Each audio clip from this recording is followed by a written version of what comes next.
2020 is a year to remember, or as many people would see it, a year to forget, a year that we wish had never happened. And we're only halfway through it. Not only did we have to face the coronavirus, which has devastated the economies of country after country around the world, devastated the lives of individuals who have lost their jobs, and business owners who have lost their businesses. But then we had the incident that happened up in Minneapolis, Minnesota, and individuals who were sincerely outraged by what they saw took to the streets in peaceful protest. It didn't take long, though, before bad actors began to infiltrate these protests. Soon we had riots where people were breaking into stores. It didn't matter whether it was a minority-owned store or not. They broke the windows, they went in, they grabbed anything they could of any value, and then they vandalized those places, destroyed it. They spray paint all over walls and windows and businesses, the windows that are still left. But we see anarchy now in our streets. We have the situation in Seattle, Washington, a major city here in the United States, where anarchists have taken over several city blocks downtown. And then this last weekend, we had the first murder to take place in that CHOP zone, as they call it, that autonomous zone. We had 2 other shootings within that autonomous zone as well. So it hasn't turned out to be the city of love or a summer of love, not in CHOP. But it's even worse in the city of Chicago. This last weekend saw over 100 people shot, 14 of which died, 5 of which were children, and 1 as young as 3 years of age.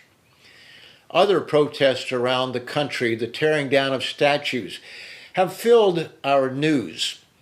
And so you might be forgiven if you didn't hear about Stuttgart, Germany, or Charlotte, North Carolina, unless you lived in one of these cities. I'd like to tell you what happened in Stuttgart on Saturday night and Sunday morning. From DW, a German source, it says, "We were listening to music." This is Julia speaking. "Some were dancing and just having fun, and then it all escalated." Like scores of others, a 17-year-old met up with friends on Saturday night at a park downtown in Stuttgart.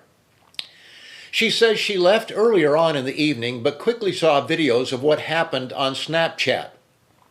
Now, standing in the city's shopping district, surrounded by boarded-up storefronts and scattered broken glass, it's hard to believe that a night of partying erupted into one of the worst riots that Stuttgart has seen in recent memory. Anwar S., an 18-year-old who also witnessed the events unfold on Saturday night, said although there were tensions between the partiers and police, he couldn't understand why some of the rioters began damaging stores. Quote, "They thought they were in an American movie where anything goes." What an indictment on American culture.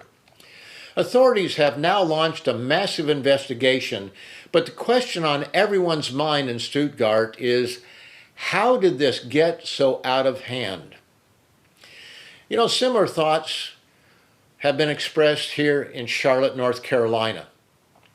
Sunday night, there was a party, a block party, of about 400 people. For whatever reason, somebody was hit by a car. This was on a busy area, and somebody was hit by a car. An ambulance was called, and when the ambulance arrived, perhaps because of the sound of the siren on the ambulance, perhaps that's the reason, we don't know, shooting broke out. 400 people in this area, and police say that there were over 100 shots that were fired.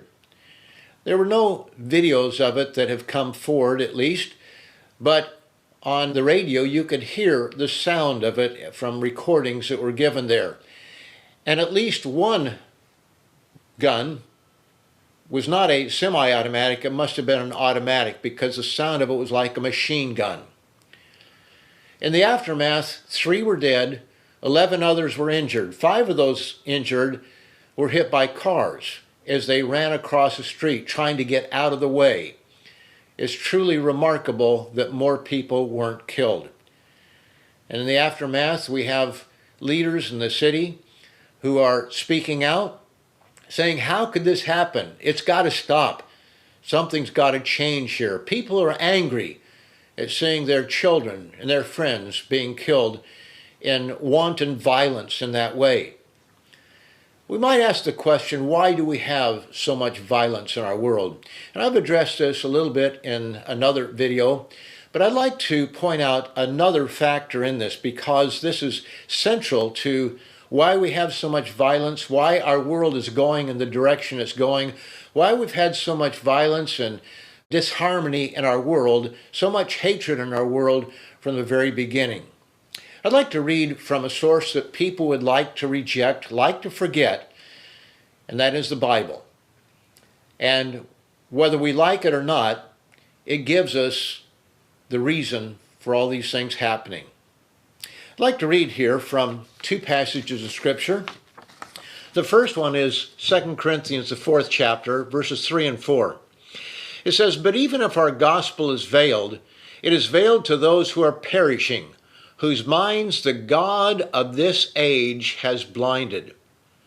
The God of this age. How many people read right over that? How many professing Christians read right over that and never stop to consider what it means? How many realize that 3 times in the book of John, Jesus referred to an individual as the ruler of this world? In John 12, John 14, and John 16. He speaks of the devil as the ruler of this world, the ruler of this age. In Ephesians, the 2nd chapter, verses 1 and 2, it says, "And you he made alive, who were dead in trespasses and sins, in which you once walked according to the course of this world, according to the prince of the power of the air, the spirit who now works in the sons of disobedience." Yes, there is a spirit power and influence that comes into the minds of human beings that stirs up hatred and violence and jealousy and lust and greed. And that spirit power is working. He is active today, as he always has been. But as we get closer to the end of this age, we can expect more violence and more problems. Because at some point in time, he will know that his time is short. And he's actually going to fight against God once again, try to overthrow him. That probably hasn't happened yet.